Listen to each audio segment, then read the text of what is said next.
Our genetic information is encoded by the DNA double helix. When DNA is read or transcribed, one strand of the double helix serves as a template strand. The specific order of the 4 bases encodes genetic information and serves as the blueprint for our genetic makeup. Each rung of the DNA ladder is called a base pair. In total, the human genome consists of about 3 billion base pairs and encodes about 30,000 genes. A full copy of the genome is found in the nucleus of every cell. Each cell has the same 23 pairs of chromosomes. In our cells, DNA is wrapped around proteins like thread around a spool. The structure that we see here is called a nucleosome, which consists of the DNA helix tightly coiled around histone proteins. Histones have long extensions, called histone tails, which protrude from the nucleosome core.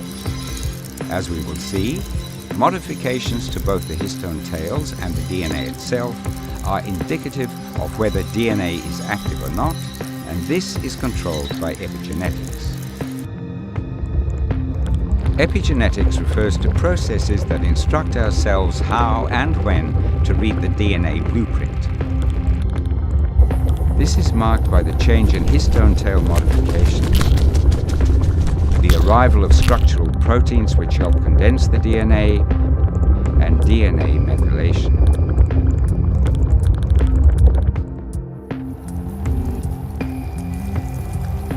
The inactive chromosome is more tightly bound and condensed than the active form. This means that the DNA is less accessible to molecules involved in transcription.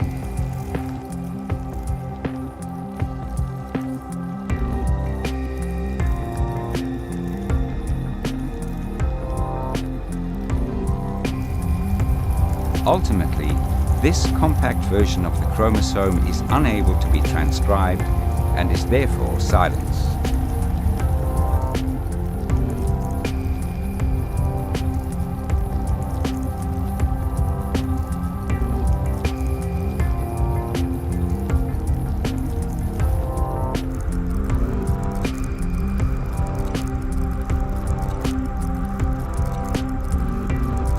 The active chromosome has a dispersed or open appearance, often described as resembling beads on a string. Molecules involved in gene transcription can access open DNA. Transcription factors can bind open DNA. These proteins are important in transcription initiation. They can recruit other proteins, such as histone-modifying enzymes.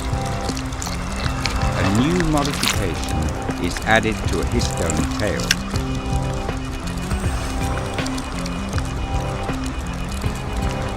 Open DNA is more loosely bound to histones, which allows for nucleosome disassembly. Nucleosome remodelers can also access the active X chromosome.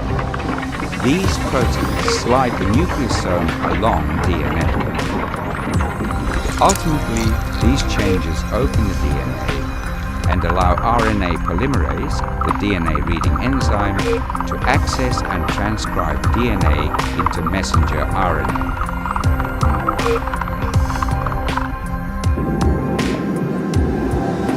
The assembled factors trigger the first phase of the process, reading off the information that will be needed to make the protein.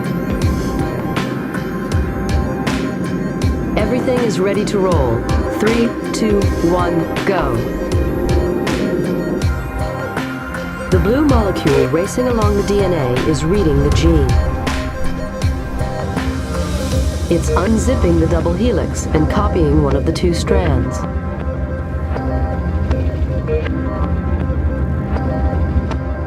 The yellow chain snaking out of the top is a copy of the genetic message, and it's made of a close chemical cousin of DNA called RNA. The building blocks to make the RNA enter through an intake hole. They are matched to the DNA, letter by letter, to copy the A's, C's, T's, and G's of the gene.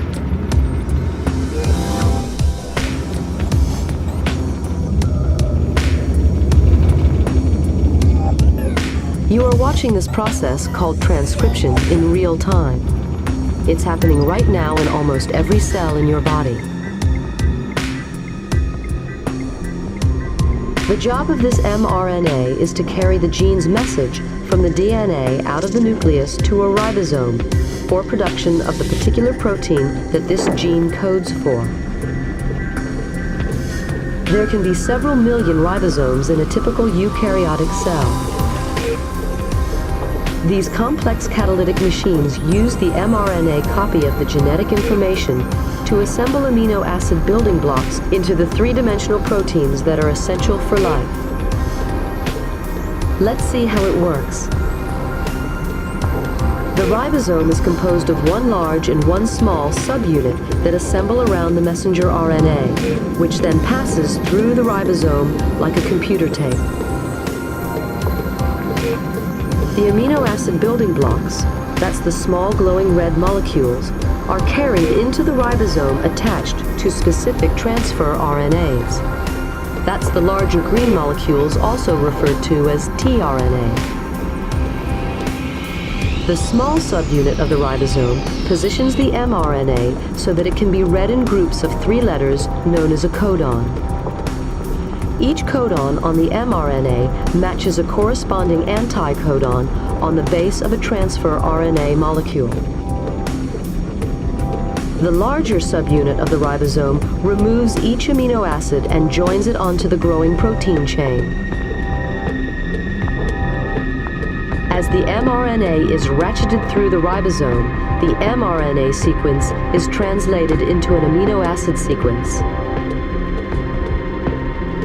There are 3 locations inside the ribosome, designated the A site, the P site, and the E site. The addition of each amino acid is a 3-step cycle. First, the tRNA enters the ribosome at the A site and is tested for a codon-anticodon match with the mRNA. Next, provided there is a correct match, the tRNA is shifted to the P site, and the amino acid it carries is added to the end of the amino acid chain. The mRNA is also ratcheted on 3 nucleotides, or 1 codon. Thirdly, the spent tRNA is moved to the E site and then ejected from the ribosome to be recycled.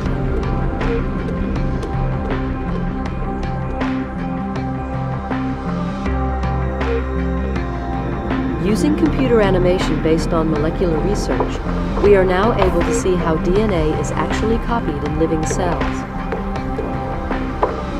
You are looking at an assembly line of amazing miniature biochemical machines that are pulling apart the DNA double helix and cranking out a copy of each strand. The DNA to be copied enters the production line from bottom left. The whirling blue molecular machine is called helicase. It spins the DNA as fast as a jet engine as it unwinds the double helix into 2 strands. One strand is copied continuously and can be seen spooling off to the right. Things are not so simple for the other strand because it must be copied backwards. It is drawn out repeatedly in loops and copied one section at a time. The end result is 2 new DNA molecules.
In this animation, we'll see the remarkable way our DNA is tightly packed up so that 6 feet of this long molecule fits into the microscopic nucleus of every cell. The process starts when DNA is wrapped around special protein molecules called histones. The combined loop of DNA and protein is called a nucleosome.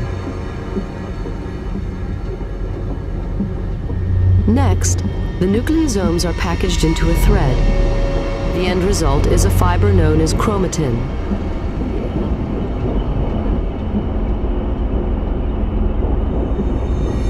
This fiber is then looped and coiled yet again.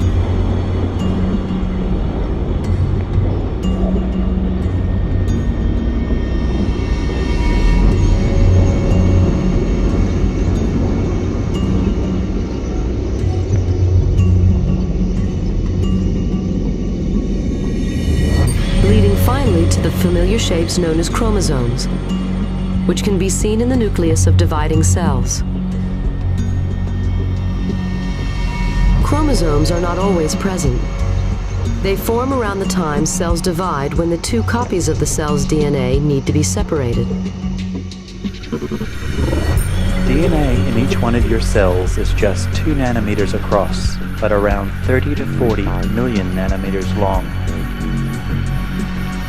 To keep DNA organized and regulate access to the genetic code, it is wrapped around structural proteins to form nucleosomes, which are then further organized into fibers called chromatin. The chromatin fibers are packaged into gigantic molecular structures called chromosomes. We are now pulling away from a chromosome, out through a nuclear pore, which is a gateway through the nuclear membrane.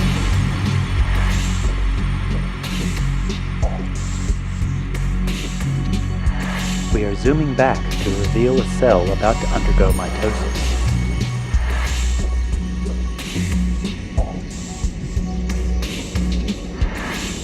The nuclear membrane breaks down, releasing the chromosomes. The chromosomes are arranged in the middle of the cell before being pulled apart, with identical sets of DNA going to each side.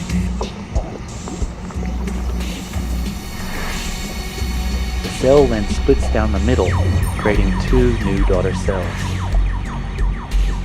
This visualization isolates a single chromosome at mitosis. The chromosome contains 2 identical copies of DNA.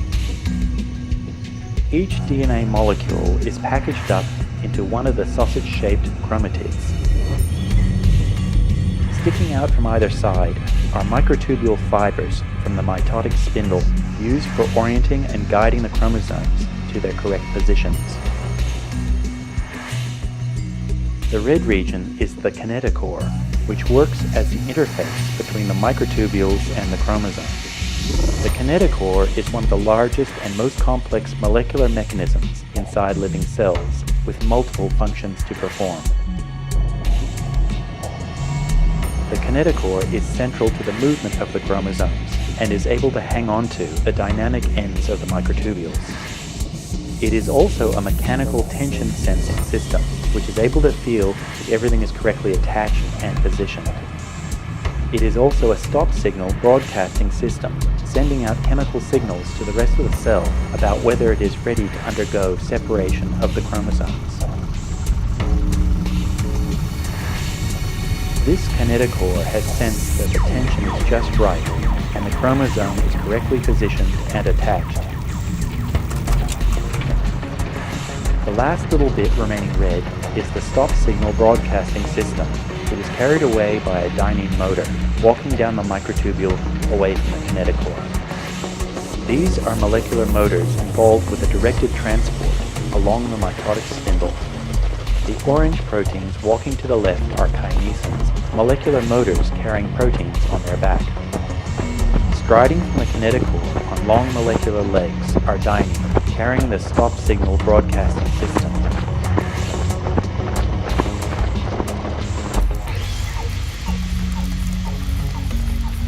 When all the kinetochores are ready, the cell transitions into the anaphase stage, with the chromatids pulled apart to the opposite poles of the cell